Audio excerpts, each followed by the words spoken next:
My name is Jerm. This is Germ Warfare, the battle of ideas. My good friend Carl Czar, thank you for joining me in the trenches. Anytime, Jerm. I say good friend because both you and I personally are paid by Xi Jinping. I don't know, man. My check hasn't cleared the mail yet. I'm still waiting for my check to clear. So, President Xi, if you're watching this, please, please make sure to expedite my checks. Did you see how he and Trump did their whole theater a few days ago, and Trump completely looked out of place? I mean, that's just Trump. I mean, Trump. I think Trump is trying to create a scene, so like an opportunity for a photo op, because he's really trying to put the Epstein file behind him, and the failure at Strait of Hormuz. This is a chance for him to play the world leader, right? Like, look, China respect me. They put out all these kids waving flowers. That means I must be important. No, but what I mean is, you say photo op, but if you look at the photos, Xi Jinping looks like he's playing the better game of chess. I do like the part where during when they're having the reception for him, the inspection of the honor guard, and Trump is like acting, he's showing Xi Jinping around. Like there was he was a host and showing Xi Jinping around, like a very typical Trump move. That was hilarious. And Trump spoke about fast food while Xi Jinping spoke about geopolitical future. I mean, look, this whole thing was a last minute thing. The Trump administration, they requested. So before Trump came to China, the foreign minister of Iran came to town, and now Putin was just in Beijing. Trump, those visits probably were planned way in advance, but we know Trump. This visit by Trump, it was first announced by United States. Now he keep on saying, I'm coming. He already delayed it from March till now. So this is something that Trump always wanted. Well, this is an interesting observation because people like to try and play the two up against each other. Who's got the better hand? Who's playing their cards right? But Trump went to China. Xi Jinping didn't go to America. That's right. And this is... Wait. And yeah, okay. Trump took some of his, biggest players with him. He took Elon, and over 50% of Teslas are made in China. And he took Tim Cook, and the majority of all Apple products are also made in China. Yeah, and he called Tim Cook Tim Apple. I thought that was hilarious. And I mean, he took who is who of American oligarchs on the trip. But I don't think they have much to show for it, because the trip just don't seem very organized on the American side. This is something that Trump wanted for a photo op opportunity, but not really anything else. So if you look at compared to the Russian delegation that was just in China, Putin took all the top government officials and they're all ready to sign deals. And Trump took his son and his daughter-in-law and just a bunch of American top executives. It doesn't seem like, at least from Beijing's point of view, it didn't seem like they were very serious. So what was the point? Well, I think the point is for Trump to look good. Trump is looking for a photo op opportunity to distract people back home from A, Epstein file, 2, the failure in the Strait of Hormuz. This is I think for Trump, it's more important for him, for his personal benefit. For example, Trump brought up the fact that Xi Jinping called U.S. a declining power. I think nobody was even thinking of that way. He is the one who actually brought out the fact that Xi Jinping called U.S. a declining power. I was actually surprised by that, because I thought, Chinese leader usually not undiplomatic like that. What I realized is because Xi Jinping spoke about the Thucydides Trap, which is a concept that was first coined by American Harvard professor Graham Allison, that says, just like the Peloponnesian War described by Thucydides, a Greek historian writer, in a fight for hegemony between a status quo power and a rising power. In this analogy, it's Athens, who was building an empire at the time, and the rising power, Sparta. Conflict is inevitable. What Xi Jinping said was like, and actually, no, we can avoid the trap, right? Like, we don't have to fall into the trap. We can avoid the conflict. But I think what happened is Trump doesn't quite understand it, because I doubt Trump reads Thucydides or even understand how to pronounce Thucydides. So he had to have somebody to explain to him what the heck Xi Jinping was talking about. And then when it was explained to Trump, all Trump heard was, oh, so the Xi Jinping in China is a rising power and we are the declining power. So Xi Jinping called United States a declining power. So that's what he focused on. Now, nobody would have focused on that until Trump calls it out. But of course, Trump just used that as an opportunity to do a spin to make himself to look good. So he said, oh, yeah, yes, Xi Jinping was correct, because Xi Jinping was calling the declining America because of Sleepy Joe, my predecessor. He made America decline. I'm here. I made America great again because, look, they love me here. They greet me with flowers, and like, they treat me as a world leader. I made America great again. So for Trump, it's all about his own personal glory, right? He doesn't really care about America. He rather that America would look bad to make himself look good. This is why he even kind of allude to the fact that Xi Jinping was calling America a declining power, which I don't think that was Xi Jinping's original point. Xi Jinping's original point is like, let's not get into a conflict. The idea of a declining power or a rising power is in itself interesting, because China is exceptionally powerful, and I wonder where the descriptor rising power comes in. Well, I think it's the whole Thucydides Trap business is American concept. It's brought out by American Harvard historian Graham Allison. The American mentality is still very much zero sum. So for us to win, for America to win, everybody have to lose. And their idea of competition is a Tanya Hardin style competition, where they literally take a baseball bat to the kneecap their competitors. That's what they're used to. So this is why even when Xi Jinping says, okay, let's not have conflict, and only thing they can hear is, wait a minute, did they just call us a declining power? It's hard to how do you communicate with people like that? But that's just what it is. What do you think? I don't know how to ask this. Okay, it's more rhetorical, I guess. But what do you think Xi Jinping actually thinks? You know what? Let me attune my antenna in my head so I can I know it's rhetorical. Telepathy language watch. Well, look, nobody knows what Xi Jinping thinks, right? As much as I would not know what you think, Jerm. But it's more conjecture. It's like us. Right. We kind of know what Trump thinks because he tells us. So just for a bit of balance, what do we think Xi Jinping thinks? I wonder if he sits down and looks at the theater of the Trump politics and goes, let's just entertain it. I think that's what they did. They humored Trump. They throw him a couple bones. They agree to purchase some Boeing airplanes. But what Xi Jinping always said, he's being very consistent. He said, the world is big enough for both China and the United States. I mean, China is on about conflict avoidance. They don't want an outbreak of hostility between two nuclear powers.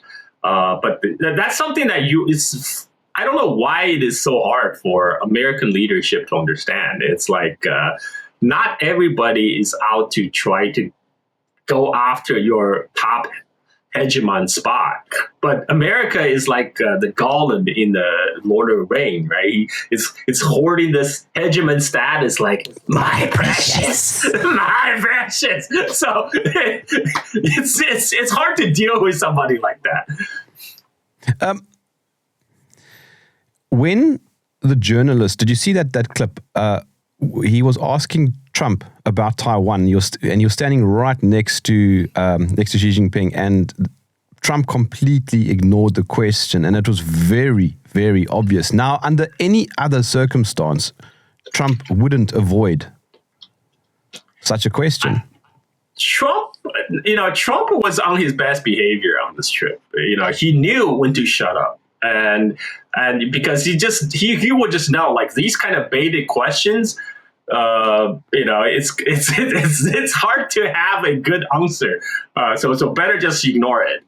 This is actually much better than his predecessor, by the way. I give Trump credit where it's due, because this happened to Joe Biden when Joe Biden met with, or was scheduled to meet with, Xi Jinping in San Francisco. And right after he was interviewed by American television crew on live television, they asked him, would United States come to military aid of Taiwan in a conflict with China? And Biden just says yes, without a hitch.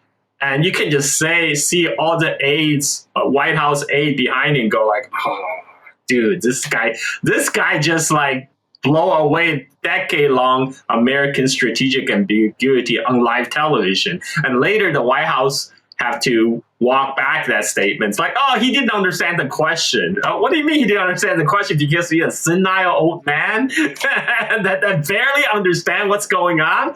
But so in that respect, Trump handled it much better than Sleepy Joe. You just like, don't answer it, just ignore it totally. I like how you said American strategic ambiguity. That's what's ambiguous about U.S. foreign policy? Well, that was the official term for it. The term is like, okay, United States is not going to overtly support Taiwan independence, but U.S. is also not going to have an open commitment to back up, to say, like, you will back Taiwan in a military conflict. So to keep both sides guessing, to keep both mainland China and Taiwan guessing what United States would do in such an event. This is to preserve, ultimately give United States more options to respond. It doesn't lock in the U.S. to any kind of end game scenario, right? It's not committing itself to any particular outcome. But Biden just kind of blew through it. He just, yes, we would. We would get into a war. I'm like, God, you don't say that. Yeah, just for context again, Carl. Now, you and I have chatted about this many times, and let's assume that somebody listening right now hasn't heard our previous conversations. Just for very quick context, what is Taiwan's history with the mainland, and why is it so sensitive? Well, first of all, I like to remind people, most of your official government policy, including the official government policy of the United States, is that there's only one China and its representative government resides in Beijing.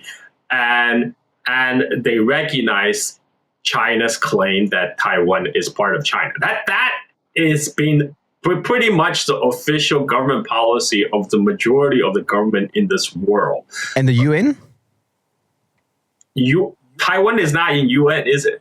Taiwan, back in 1970. So quick history. Taiwan is this island province of China that was annexed by Japan during the first Sino-Japanese War after 1894, 1895. And it remained a Japanese colony for 50 years until the end of World War II. As part of the World War II settlement, before the war ended, there was something called Potsdam Declaration that was made by all the major power at the time: Soviet Union, UK, United States, and China. That says Japan must give up all the territory occupied. So that includes Taiwan. So Taiwan was returned back to China after the war in 1945.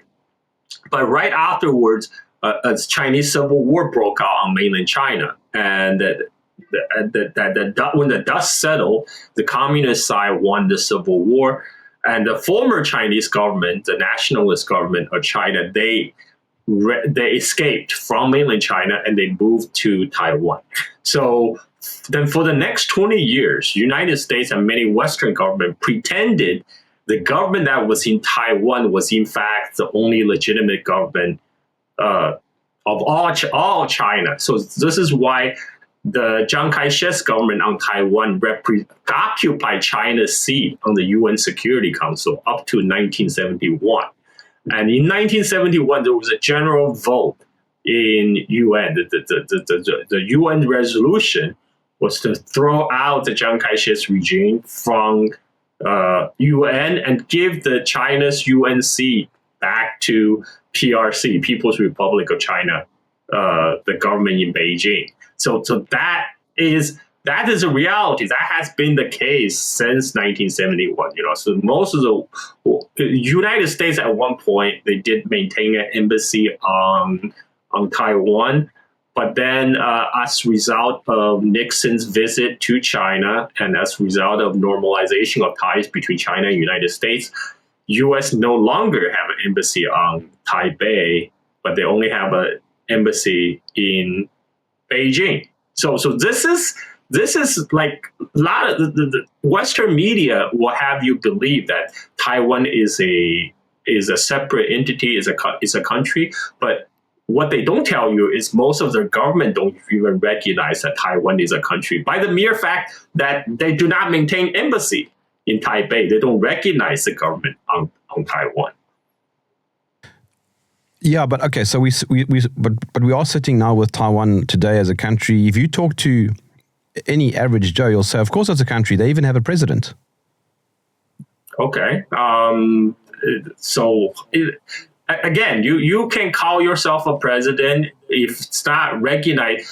If no country recognize, I mean, I can call myself a president of my country. There are guys who proclaim their own countries. You know that I think there's a country called Sealand, and there's also there was a guy, a British guy who claimed his own principality on this oil rig out in the I forgot whether it's North Sea or.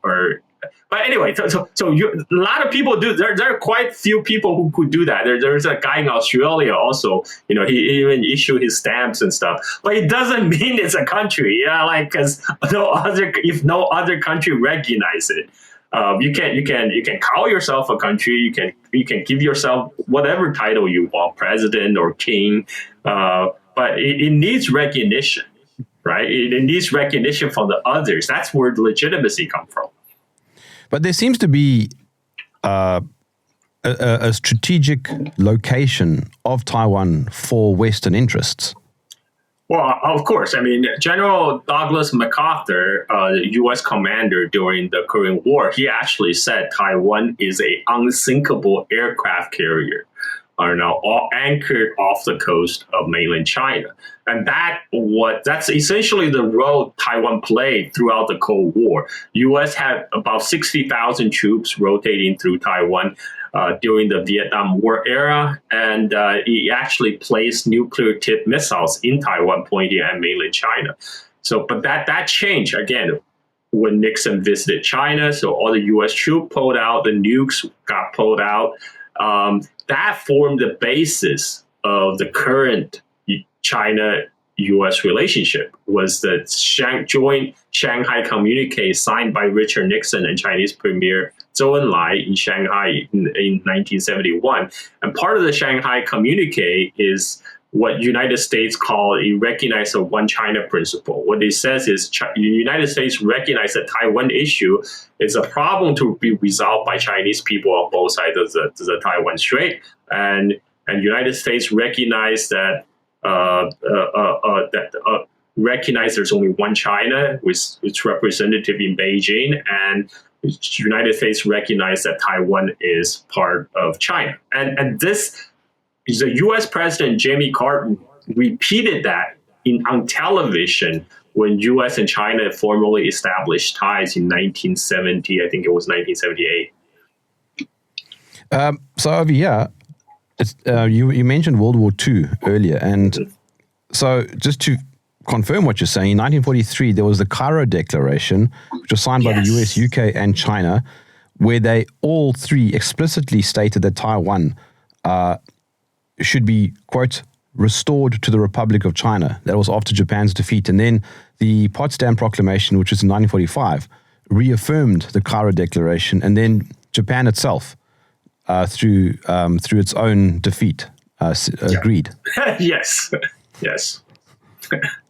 Yeah, that's just how it is. I mean, the post-war, the whole institution of UN is basically a post-war arrangement after World War II, where the victors set themselves up as to be the permanent member of Security Council, like the United States, well, then Soviet Union, China, UK, right, and France, the 5 permanent member of Security Council. They were the victors.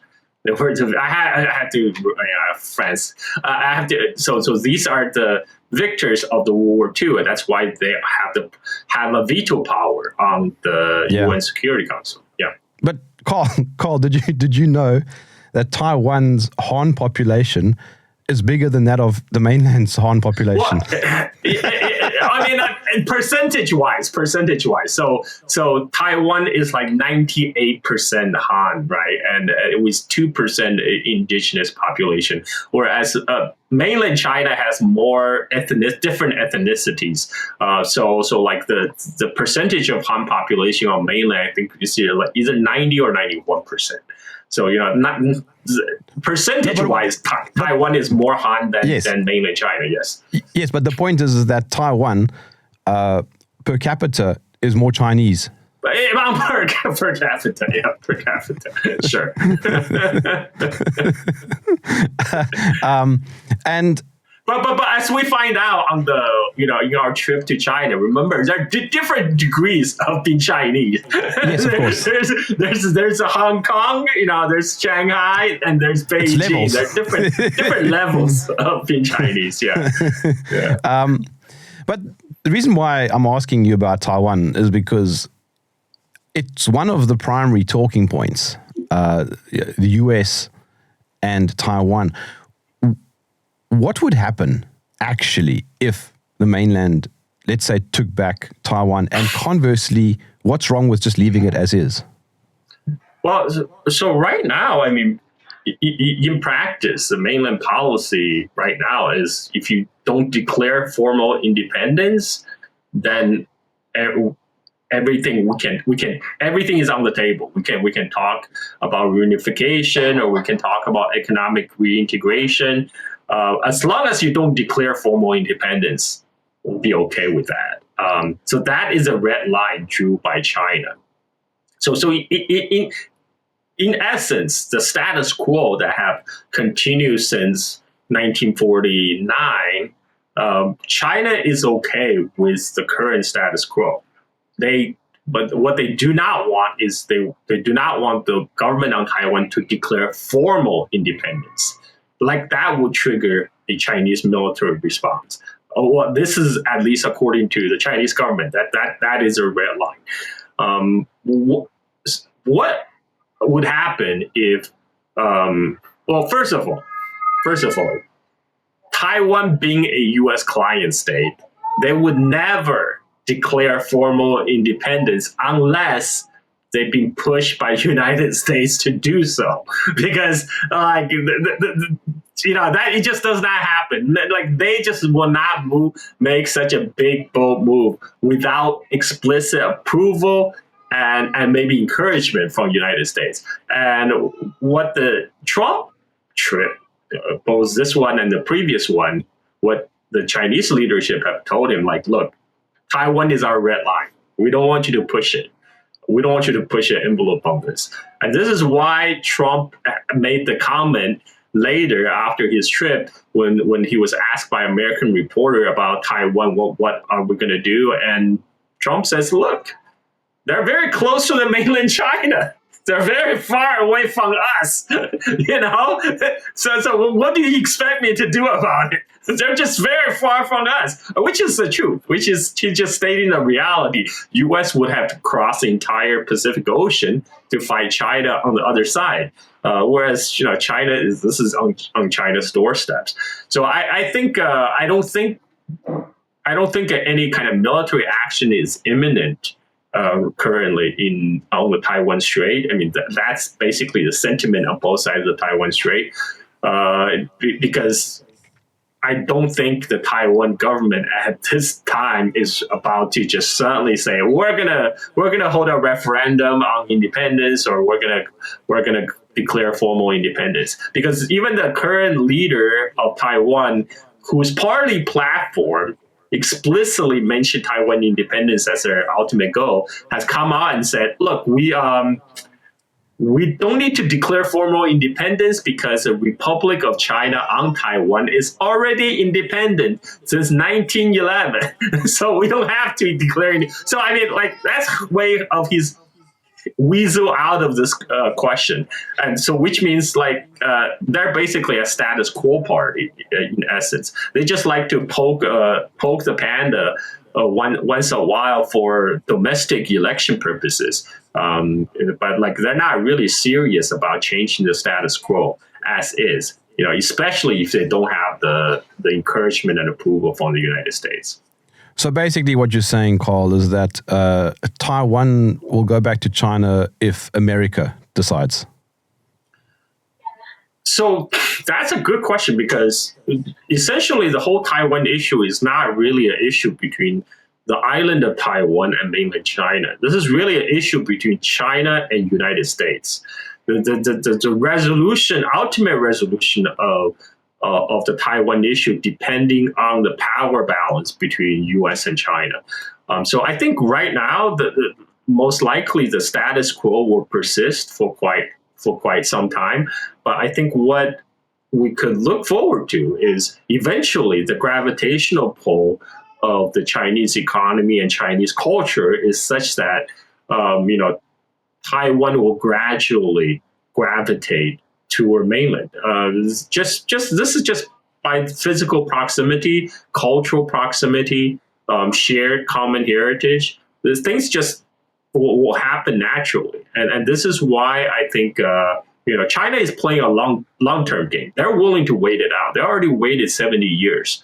They could wait another 10 years. And especially they know at the end of the 10 years, China will be more powerful vis-a-vis United States, because every year that goes by, China rises a little bit more and U.S. decline. The relative decline of the United States goes a little bit more. And so China in 2030 is going to be much more powerful than China in 2027. So China can't afford to wait. The time is on China's side. Now, how has China been impacted by the Iranian war? Okay, so like everybody else, China is impacted because China is 86% energy self-sufficient, which means they import about 14% their primary energy. And out of that 14% energy they import, half of that is oil, crude oil. And half of the crude oil that China does import is from the Persian Gulf. So we're talking about 7%, so about 3.5% of China's total energy consumption coming from the Persian Gulf. And that is being basically dwindled to a trickle right now, because before the whole Persian Gulf region output about 20 million barrels of oil per day.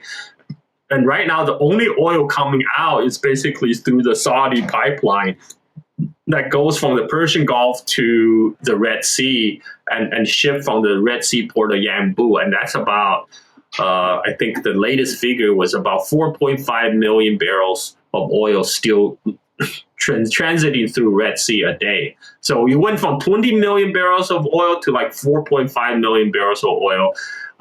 There are some Iranian oil that's still getting through, but right now, this is why Trump is doing that blockade thing. So the U.S. Navy is playing like cat and mouse game with Iranian oil tankers. So the Iranian oil tankers, when they come out of the Strait of Hormuz, they would have run straight into the American blockade line. So instead, what they do is they hug the coastline and they just stay in the territorial water of Iran until they pass through into the territorial water of Pakistan. But because the United States at this point do not want to widen the war, so they don't want to violate the territorial integrity of Pakistan. So they allow that to happen. So the Iranian crew right now is traversing through Pakistan and then Indian territorial waters. It's at the big gap of open water between Indian and Sri Lankan territorial water and the Strait of Malacca. There's a big open space of international water. So the area around Sri Lanka is where the U.S. Navy is doing some serious interdiction. So now, but before the blockade, there are some Iranian oil tankers was going through, and currently we know the estimate is about there's already 155 million barrels of Iranian oil in the South China Sea, waiting to be shipped to the Chinese ports. So China, they also took advantage of the low oil prices before the war. There was a 4 years when the oil price was at a historically low level. So China took that opportunity to stockpile. So currently China has the world's largest inventory of oil reserve. The Chinese oil inventory is about 1.5 billion barrels of oil, and which is bigger than U.S., Europe, Japan, all combined. So China, even if all oil shipments stop coming to China, China will probably still cruise for another 3 to 6 months. But China is still getting oil from Russia, from Africa, from other places. So China is affected. China is just not as affected as much as the other countries, like U.S. ally countries like Japan, Korea, Philippines. Japan has a little bit of a buffer. They also have a large oil reserve, but countries like South Korea or island like Japan, like Taiwan, they all heavily depend on the Iranian oil because the Persian Gulf oil, because they were prohibited from doing business with Russia. They have to abide by the Western sanction on Russian oil. This is why United States have to have to put a waiver on the Russian oil and gas in order for their allies to access those resources, because they realize they're screwing them more than they are screwing China, because China is still buying Russian oil and gas. And so China is being impacted. China is still getting hurt, but China is getting hurt a lot less than other countries around the globe. That's the truth. And this is why when, according to the White House, that China supposedly agreed with U.S. on the principle that that the shipping through Strait of Hormuz should be free, should be like people shouldn't need to pay a toll, and the Strait of Hormuz should be open. But again, China is just stating a wish. Of course, China want to go back to the pre-war level, because if China has its way, there will be no war. But a wish is a wish. It doesn't mean that's going to happen, because right now Iran has actual military control of the Strait of Hormuz. Nobody is going to be able to challenge that. Not United States for sure. And by China agreeing that traffic should be open, it doesn't mean they're going to lift a finger to help United States to resolve the issue, because especially not to resolve it in a term that's advantage to United States, because Iran is also a friendly country to China. So right now, China's main diplomatic effort is still working with Pakistan to host the peace negotiation between the United States and Iran. This is why the Pakistan foreign minister is going to be in China again, probably to talk about this. So who's got the upper hand at the moment in Hormuz? Well, I mean, Iran definitely has the upper hand. They got the Strait locked down, but of course,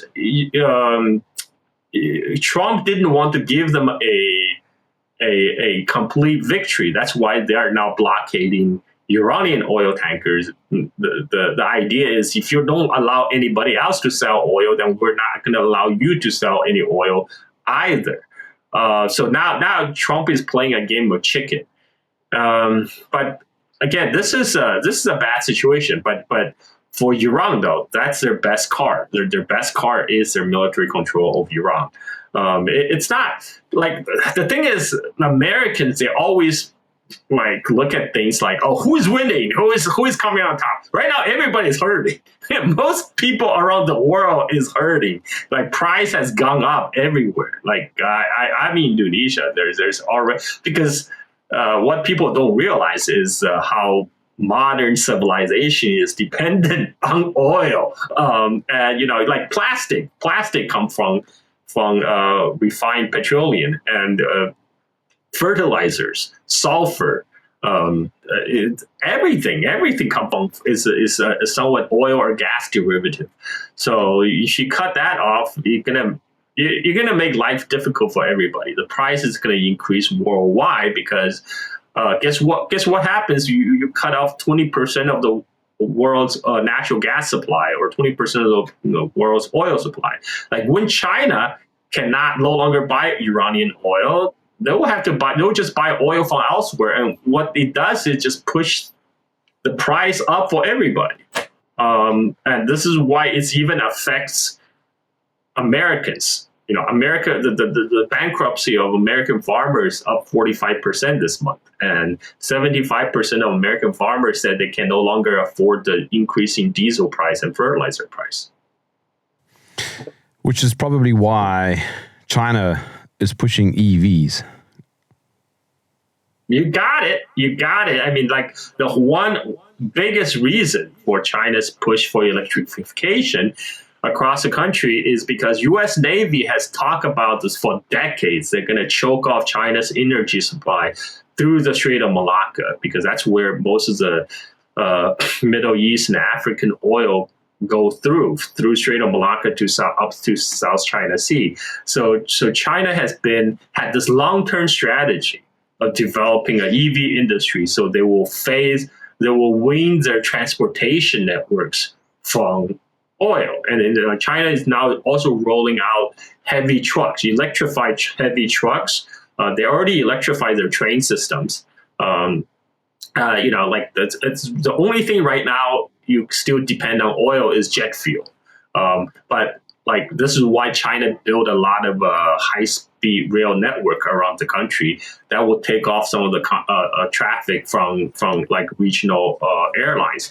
And so, yeah, China is best prepared for a crisis like this.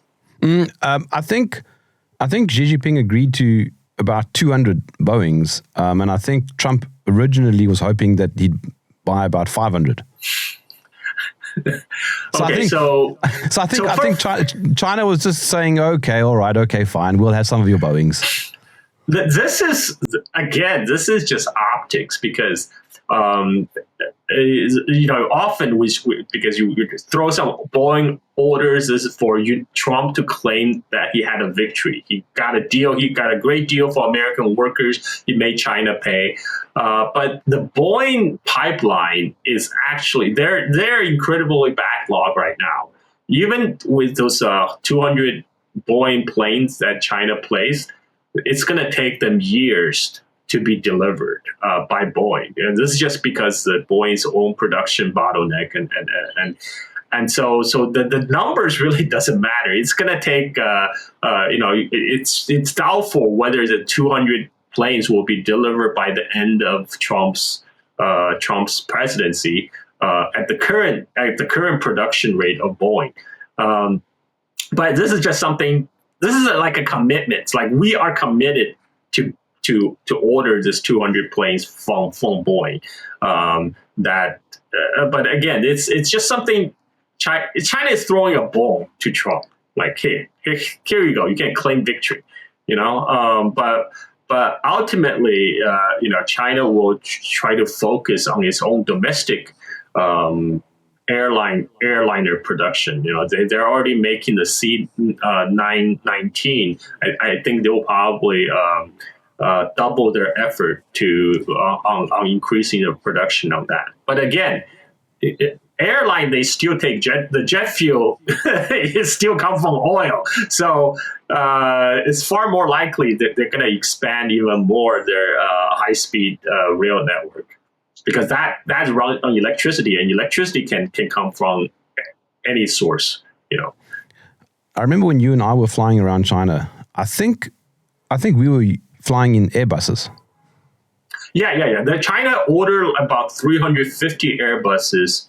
I think last year or like in the last few years, because this is how China plays off Europe and versus United States. When the relationship with U.S. worsened, they would just turn to order more Airbuses, and then to placate United States, they will just place more order for Boeing. So it's like they can go back and forth. But China now is producing their own airlines.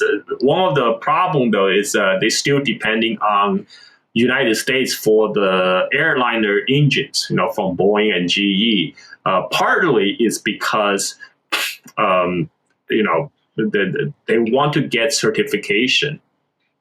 Because this is where Europe and Americans, they really try to monopolize the airline industry, especially the production of airlines, because they hold the ultimate chokehold on certifying certain airframes, right? If they don't give you certification, that means you can't, airlines in Europe and US, they will not order your planes. No matter how good it is. So what China tried to get around that is by, how about we just make the planes, but we use a lot of American parts. We use American engines. Whether that will get them certified, who knows? I think if U.S. push Europe enough, then Europe might certify the Chinese planes. Who knows? Speaking of certification, which airport were you and I at where they confiscated my 2 power banks? Which I think we're flying from Shanghai to Urumqi. I think that's what happened. It was in Shanghai. I think you're right. Yeah. And they took my 2 power banks, and I was devastated. Like, what am I going to do now? And then the whole thing became so slowed down because they were saying, well, we could courier it to Urumqi. But you and I weren't going to be in Urumqi long enough for me to get the power banks. So I just said, okay, just keep them. And then I ended up getting Chinese power banks, which are brilliant. But remember, and then you and I almost missed the flight. Yeah. So they do have a different rule in China where they want only the the power bank with triple C is allowed. That's this one, yeah. There we go. Yeah, but most of the air power banks sold outside China, they only have 2 Cs. It's like a double C. So like that's where. But they did offer us to ship it to Urumqi, our destination, to our hotel. But we were only going to be in the Urumqi for 1 day, and it takes them like 2 days to ship it. So we're like, okay, that's not going to work. But thankfully, our handler, our CCP handler, hooked us up with some a Chinese power banks. Yeah. But I remember when you and I decided, okay, let's just leave the power banks, and we literally ran. The plane was full. They were waiting for just you and I. Yeah. We literally got there just a last call when they're about to pull the bridge. But what they also did which was very nice, is when we checked in, they did let us cut cut the line because we're about to be late for our flight. So they did let us to cut through the line in front of other people because and then they had a guide who accompanied us to go through everything. So that was good service. That was they get a -5 points for confiscating power bank, but they get a +10 for like speed expediting us through the lines. No, but what was funny about the power bank story is that mine was European certification. They don't allow that on their flights. Yeah. They're like, that's no good here. European certification, that's no good here. Meanwhile, on Emirates, you can carry anything. Yeah. I don't know about Emirates now, though. I'm not. Maybe it's changed. I don't know. I was just gonna say, Emirates is great airline. Dubai is a great airport, but I don't know about now, and I don't know about the future because they haven't been able to sell oil or gas for a long time. Well, as we joked earlier, everything is in levels. I've also flown Ethiopian Airlines, and they're quite behind, and they're like, "What's a power bank?" No, I'm kidding. It's great for big oil companies. Shell just reported their first quarter earning for this year, from January to March. They doubled their profit from their last quarter. Of course, because the oil price jumped up, and that that only included their March because the war really started covered most of the March. So that means their next quarter earning report is going to go gangbusters. It's going to be even higher. But everybody, it's like you and me, people like us, we are paying the price for their record profit because we're the one who have to pay for the price increases. But when you and I were, we were on the Afghanistan border almost, Kashgar, and even in that far-flung part of China, there were charging stations all over the place. Oh yeah, China always had long-term planning.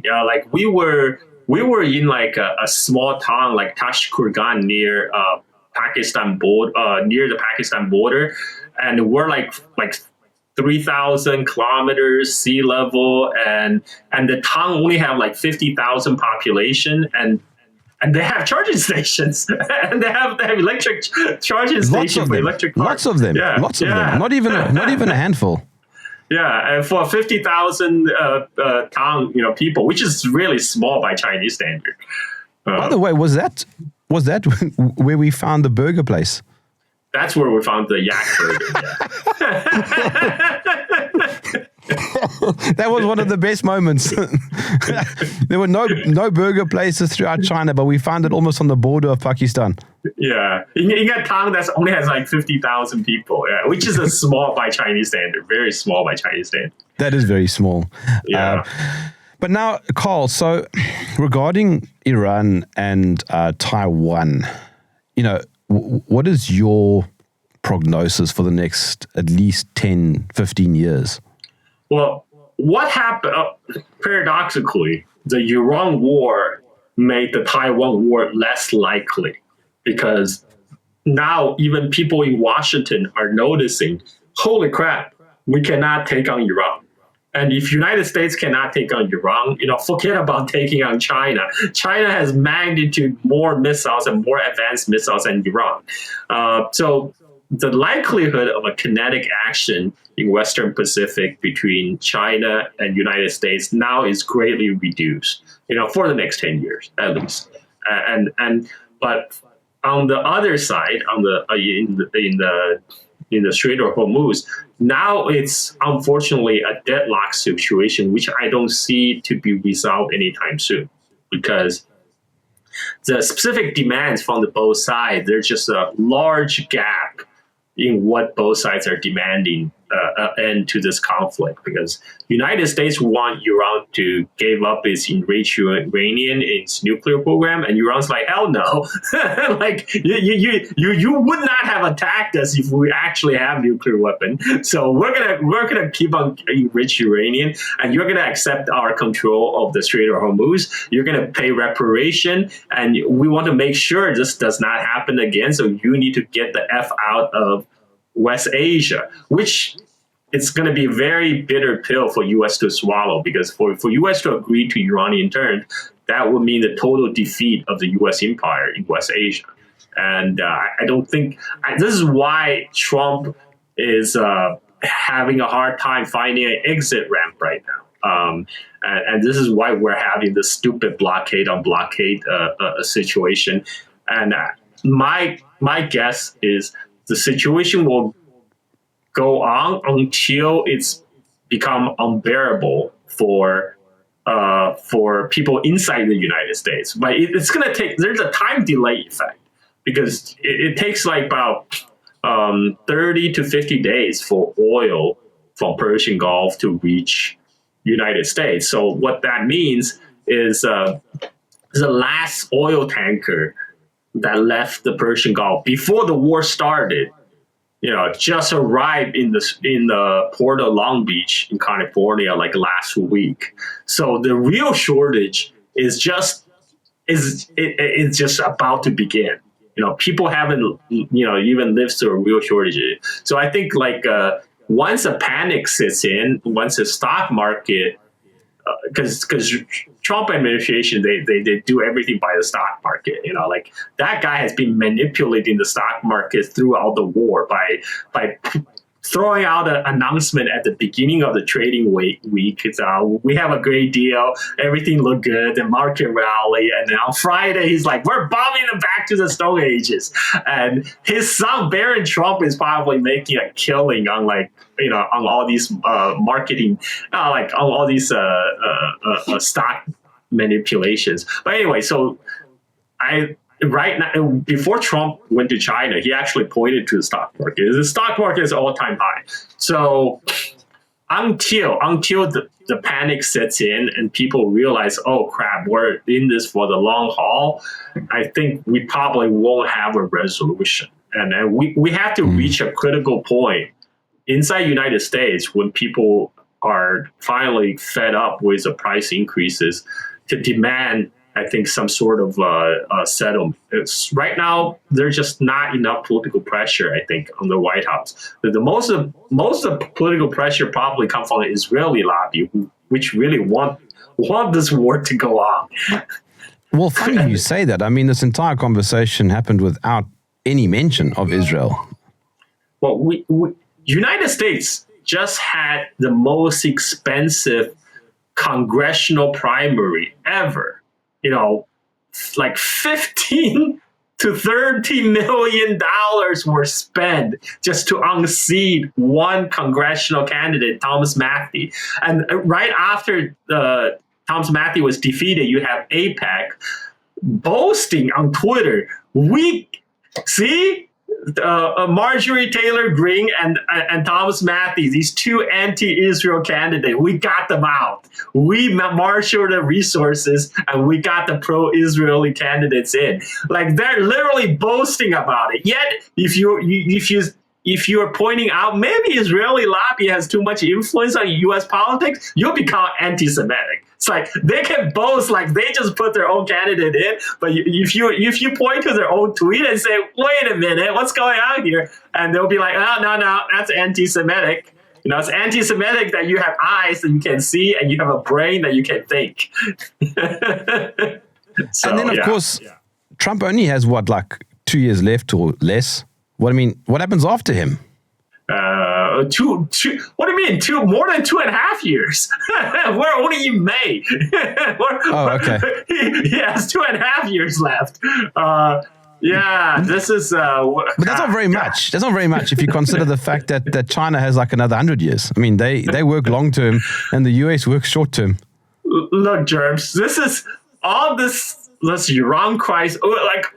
So much already happened just in the last 5 months. Okay, and then you're telling me we're gonna have to live through another 2.5 years of Trump. I mean, it's like with Trump, it's like what the reverse of what Lenin said. Lenin says sometimes a decade happens decades happens in weeks, but with Trump, man, every month feels like a decade, because Jesus. I mean, you don't know what he's going to do next. Who is likely to take his place, I wonder? Rubio, Vance. Well, I mean, Marco Rubio does have presidential aspiration. That's for sure, and also JD Vance, because he's backed by Peter Thiel, the powerful Silicon Valley tycoons, and the thing is, Peter Thiel is a weird guy. I actually met him once. He's super weird, and the thing is, it's funny because JD Vance had completely disappeared for the last like a month or so. Like during the whole China trip, Trump trip, you kind of just forgot that JD Vance even existed. So I think what he's trying to do is trying to distance himself from the Trump administration to preserve his chance for 2028. But I don't think that's going to work because I don't know. The race is basically, it's going to be Democrat parties to lose, but I don't put much hope on them either, because they'll probably make Hillary Clinton run again or something something stupid like that. When in doubt, put her in front. Imagine they put the two of the worst candidates, Hillary Clinton and Kamala Harris. I would even argue Joe Biden, but everybody know Joe Biden was put up there because he was a compromise candidate, because they didn't want like Bernie Sanders to win. But I mean, Biden I think he's legit senile. He can't even speak in full sentences. Well, I mean, Trump is not too much far behind. Did you see the clip? He was have like REM sleep in front of during a press conference when all his cabinet are all like standing behind him. He was just like dozing off, drifting into sweet dream. So we went from like Sleepy Joe to like senile Trump. It's Trump is actually older than the People's Republic of China. That's a funny. fact. That's a fact. Did you see that time when he visited the Queen and he was walking with her and she was signaling with her hand very, very subtly that he must walk, he must move in a certain direction because he didn't know the protocol. Yeah, you cannot be settled with Trump. You gotta give him an extra push. All right, Carl. I love chatting to you. How can I follow you? Okay, well, I'm a prolific ship poster on X. My Twitter handle is just Carl Zha, my name. I have a YouTube channel too. Again, under my handle Carl Zha. I do run a Chinese history podcast on my Patreon website, Silk and Steel Podcast, where I go by Chinese history like chronologically year by year. Now I'm in like the year 210 BC, when the first emperor of China just died. So I still have like a couple thousand years to go. If that's your cup of tea, follow me there. And of course, everybody can follow you and I at theccp.com. No, actually, UK columns. UK columns. yeah. Both you and I have got a show on UK column. Yeah. All right, my friend Carl Zha, thank you for joining me in the trenches. Anytime.